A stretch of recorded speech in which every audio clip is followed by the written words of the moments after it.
Hello and good morning. What I want to show you here is something that I'm going to have for breakfast. This is something I actually prepared earlier last night. Here we have the organic mince cooked in coconut oil, turmeric, sage and mixed herbs. I've also put some Himalayan salt in there and pepper. I've got a fresh avocado that I've added. And you'll find that the kind of a yellowish colours obviously from the turmeric, but that was on the cabbage. And also cauliflower, there's only a little bit in here, but that was partially steamed, probably for a couple of minutes if that. And then Sarah's leftover, because she finished it, a bit of quinoa that's in coconut oil, and she also put some other nutmeg and other spices and cinnamon I think in there. She might put some honey as well. But as you can see, predominantly on there, there's probably a 60% fat and protein, 40% carbs for breakfast. And what I'll be able to do is to gauge how I feel. In other words, now that I've prepared this, I've also got some garlic as well. I've got some. I put some ginger in there as well. So after I've had this, I should be satiated for say 3 to 4 hours. So if you are consuming some foods and or products and you are not satiated for 3 to 4 hours, and the chances are you didn't put enough fat and protein in, please listen to my previous recordings about fat. Fat is good for you as long as it doesn't contain toxins, as long as it's natural.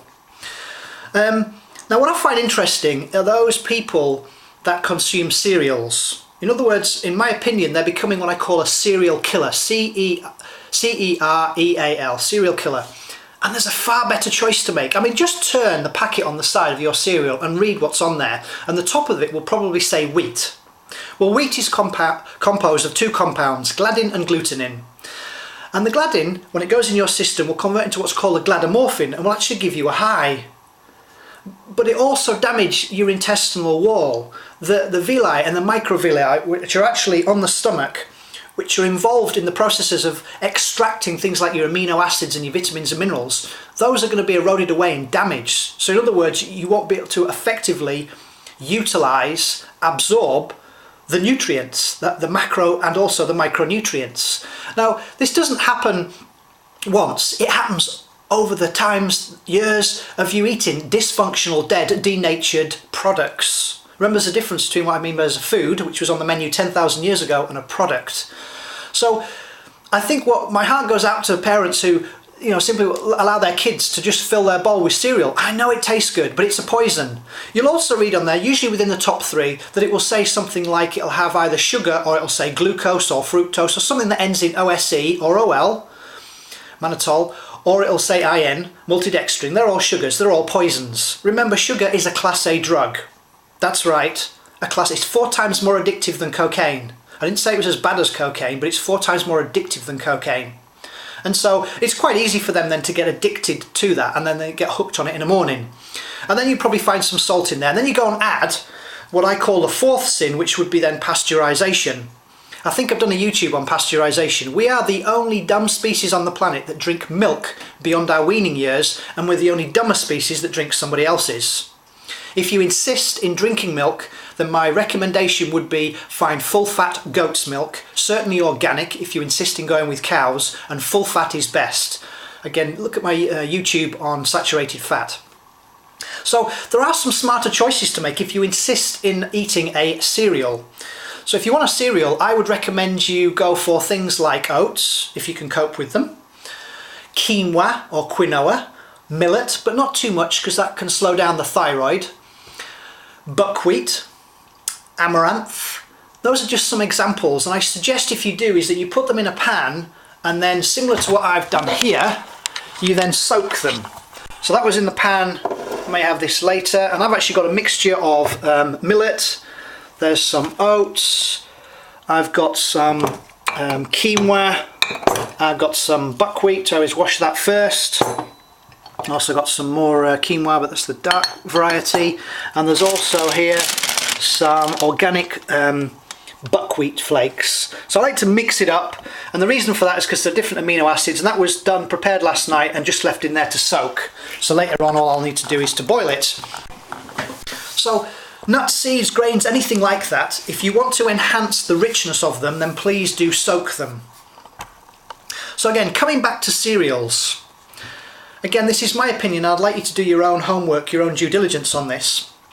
but you are being of great disservice to your children and yourself if you become addicted to a cereal. There is no thing healthy whatsoever in a cereal. I know that they're going to promulgate all the greatness and all the vitamins and minerals that are all fortified that your body won't recognise whatsoever, and it'll be more challenging probably for your liver to process them. So yeah, sure, they're going to tell you what's in there and all the good things. However, trust me, I'm not a doctor, they will not serve you. And if you have a cereal and you're not satiated for between 3 and 4 hours, the chances are there wasn't enough fat and protein. So an example with the other cereals I mentioned, like amaranth, quinoa, buckwheat, millet and all the rest of them, is that you could add some good coconut oil in there. And if you soaked your nuts and your seeds overnight, then you could add those as well. Chop up an avocado. If you like your sugar, then put some honey in perhaps. Or if you do insist in using sugar, then I recommend things like stevia or xylitol. I know it ends in OL, but those have been shown, the stevia and also the xylitol, not to blow your blood sugar and to work more in harmony with your body. So those are just some smarter choices to make when you are ready. And I invite you on that journey and find out what works for you. I work with metabolic typing. That finds it's customized, it's individual, and you'll be able to identify exactly what foods are right for you, and then the journey is to find out the right proportions. You don't measure things, you don't count calories, you just gauge stuff. Like I showed you with my food that I'm having here, it's predominantly around about 60% fat and protein, and that works well for me in the morning. And when I consume this, I feel satiated for about 3 or 4 hours. Remember again, we're the only species on the planet that kind of look at our watch and go, oh, it's time to have breakfast, or it's time to eat lunch, or something like that. No other animal does that. They snack and they graze. However, it is what and when. Those are the two fundamental factors to our well-being, I believe, even though it's 4th on my list, eating the foods right for you, for the what I call optimal health, the 10 habits to vitality, but it's for you to find out what foods, not products, what foods work for you. And there's a variety of choices out there. You just need to know where to look.